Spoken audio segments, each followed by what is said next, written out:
My name's Kathy, and I've been a nurse for 25 years this year, and I've wanted to be a nurse since I was 4, and I'm still very proud to be a nurse. When I graduated from my undergrad program, I really didn't know what specialty I wanted to go into. The only thing I knew was that I had had a very bad experience in college with one of my patients dying, and I felt responsible for his death, even though he was very chronically ill, and my feelings were completely irrational. I didn't want to be around death.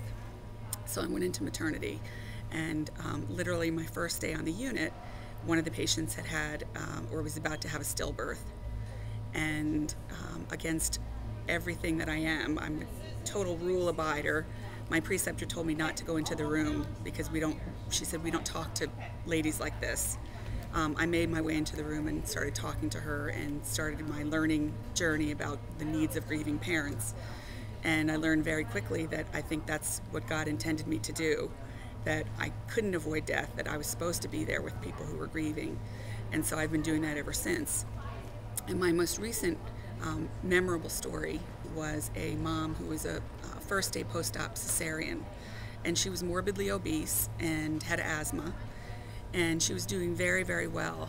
And I was in my office and I heard code blue and the maternity unit. And I ran from my office, and it was this woman. She had been in the bathroom, yelled to her boyfriend that she was short of breath and needed her inhaler, and proceeded to collapse on the floor. And by the time I got there, the nurses had lifted her up to the bed and were doing CPR, and the code team was there. And her significant other was in the room next door, just pacing back and forth. He wasn't sure what was happening.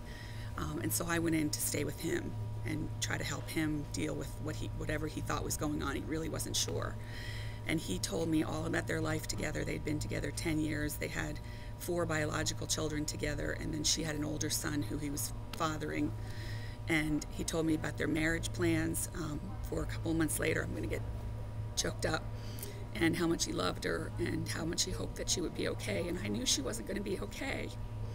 So after she was pronounced, my biggest concern was to get her children in to see her before we took her to the morgue, because I didn't want them to see her in the funeral home for the first time, and the father agreed with that.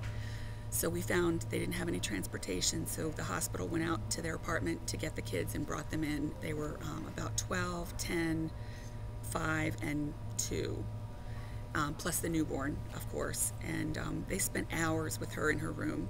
They're African American, and they were very comfortable sitting with their mom, who was no longer living and was starting to turn blue.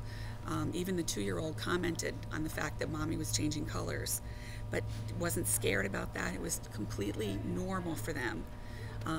About 50 family members came to the unit to visit her and console her significant other, and it was just a beautiful experience for me, as well as I think for them, because they got to do what was important for them. And people in my culture wouldn't stand around with someone who was dead. They wouldn't spend any time more than a couple of minutes, and they just felt so comfortable with that. And at the end of the night, they were there about, I would say, 5 or 6 hours. Again, they didn't have transportation, so I was able to make arrangements for the hospital van to take them back to their apartment. And on the way out, they all gave me a big hug and told me how even though they would miss their family member who had died, what a part of their lives I had become, and how glad that they were that I was there for them. And it just doesn't get any better than that.